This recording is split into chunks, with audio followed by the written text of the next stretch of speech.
लालू के बेटे की सबसे बड़ी बगावत, जिसने पिता की पार्टी को फर्जी कहा, आज उसी ने दुश्मन से हाथ मिला लिया।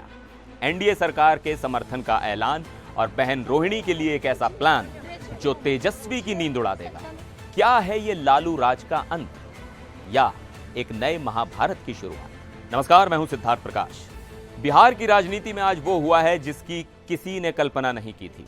ये सिर्फ एक राजनीतिक खबर नहीं, बल्कि एक बेटे की बगावत, एक भाई के बदले और लालू परिवार के ताबूत में आखिरी कील ठोकने जैसी कहानी है। लालू प्रसाद यादव के बड़े बेटे तेज प्रताप यादव, जिन्होंने अपनी बहन के अपमान पर आग बबूला होकर जयचंदों को जमीन में गाड़ने की धमकी दी थी, आज उन्होंने एक ऐसा कदम उठाया है जिसने आरजेडी और लालू परिवार को जड़ से हिला दिया है। तेज प्रताप यादव ने अपनी नई पार्टी जनशक्ति जनता दल यानी जेजेडी की तरफ से बिहार की एनडीए सरकार को नैतिक समर्थन देने का ऐलान कर दिया है। जी हां, आपने सही सुना। लालू के बेटे अब उसी एनडीए के साथ खड़े दिख रहे हैं जिसके खिलाफ लालू यादव ने अपनी पूरी जिंदगी राजनीति की। लेकिन कहानी में सबसे बड़ा ट्विस्ट तो अब आने वाला है। यह बगावत सिर्फ राजनीतिक नहीं है, बल्कि पारिवारिक भी है। तेज प्रताप ने अपनी बहन रोहिणी आचार्य, जो अपने परिवार से अपमानित होकर घर से निकल गई थी, उनके लिए एक बहुत बड़ा प्लान बनाया है।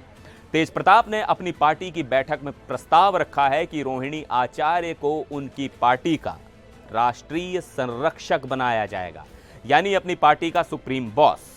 यह एक ऐसा दांव है जो सीधे सीधे तेजस्वी यादव को एक संदेश देता है कि जिस बहन को तुमने ठुकराया उसे मैं सम्मान दूंगा। इस खबर की पुष्टि के लिए जेजेडी के राष्ट्रीय प्रवक्ता प्रेम यादव ने एनडीटीवी से बात की।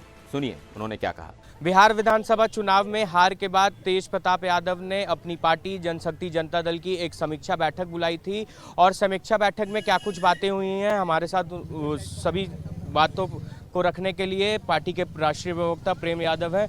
प्रेम जी, आज क्या कुछ बैठक में फैसला लिया गया है? समीक्षा बैठक में जो निर्णय हुआ, बिहार की जनता का, उस बिहार की जनता का सम्मान है, उस जनादेश को सम्मान है। बिहार की जनता ने जो जनादेश दिया है वो सर माथे पर है। आने वाले सरकार को बधाई है। हमारा नैतिक समर्थन है कि सरकार बिहार के लोगों के और जनता के और गरीब गुरबों, दलितों, पिछड़ों और सभी समाज के वर्गों को साथ लेकर के चलने का कार्य करेगी और बिहार का विकास करेगी। रोजगार देने वाली सरकार होगी, पलायन रोकेगी। इसलिए हमारा नैतिक समर्थन है इस सरकार को।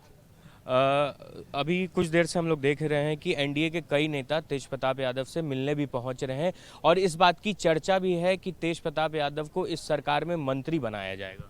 बिहार के विकास के लिए और लोगों के समस्या के समाधान के लिए अगर हमारे नेता को अगर कोई निर्णय लेना पड़े बिहार के लोगों की भलाई के लिए, गरीबों की भलाई के लिए, तो निर्णय लेने का काम किया जाएगा। रोहिणी आचार्य को लेकर भी कुछ बैठक में बातें हुई। हमारी बड़ी बहन है, हम उनका सम्मान करते हैं, उनको पैर पकड़ेंगे, बड़ी बहन से हाथ जोड़ करके विनती आरजू करेंगे इस मीडिया के मार्फत से कि बहन कमज़ोर नहीं होना। आप एक तेजस्वी यादव जी की बहन नहीं है, आप हमारी भी बहन है, आप पूरे बिहार की बहन है, पूरे बिहार की बेटी है, पूरे बिहार की का बच्चा आपके सम्मान के लिए खड़ा है। और आपके भाई तेज प्रताप यादव जी आपके एक एक आंसुओं का बदला लेंगे, एक एक आंसुओं का जवाब दिया जाएगा उन लोगों को जिनके कारण हमारी बड़ी बहन के आंख में जो आंसू आया था, उनके जो बलिदान हमारी बड़ी बहन है, उस पर कुछ बोलने की जरूरत नहीं है। तो आप लोग उनको बुलाने की कोशिश? निश्चित तौर पर हम चाहेंगे को हमारे पास जो है कि नेताजी को हमारा संरक्षण देने का काम करें और पार्टी उनके संरक्षण में आगे बढ़े। तो तेज प्रताप यादव की पार्टी ने नैतिक समर्थन जो है वो एनडीए को दिया है और साफ तौर पे कहा है कि रोहिणी आचार्य को भी हम लोग बुलाने का काम करेंगे।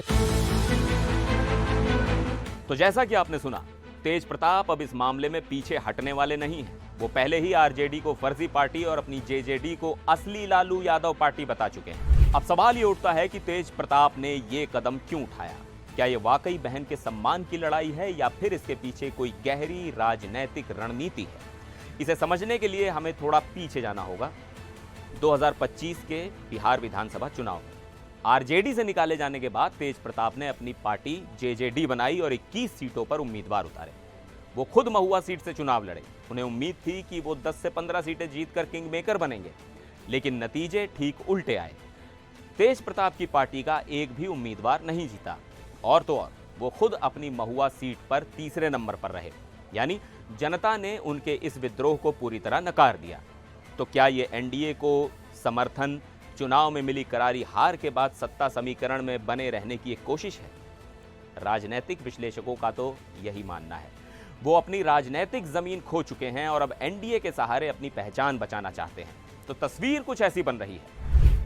एक तरफ है चुनाव हारे हुए परिवार से अलग थलग पड़े तेज प्रताप, दूसरी तरफ है उनकी बहन रोहिणी जो परिवार से मिले अपमान का घूंट पीकर बैठी हैं, और इन दोनों के निशाने पर हैं तेजस्वी यादव और आरजेडी। तेज प्रताप का यह कदम एक तीर से दो शिकार करने जैसा है। एनडीए को समर्थन देकर वो तेजस्वी के राजनीतिक दुश्मन को मजबूत कर रहे हैं और बहन रोहिणी को अपनी पार्टी में सर्वोच्च पद देकर वो परिवार के अंदर तेजस्वी को नैतिक रूप से चुनौती दे रहे हैं। अब देखना यह होगा कि क्या रोहिणी आचार्य अपने भाई का यह ऑफर स्वीकार करती हैं, और अगर वो करती हैं तो बिहार की राजनीति में भाई बहन की ये नई जोड़ी क्या गुल खिलाएगी। इस पूरे राजनीतिक ड्रामे पर आपकी क्या राय है, हमें कमेंट सेक्शन में जरूर बताइएगा। फिर मिलेंगे एक और वीडियो में। देखते रहिए एनडीटीवी इंडिया।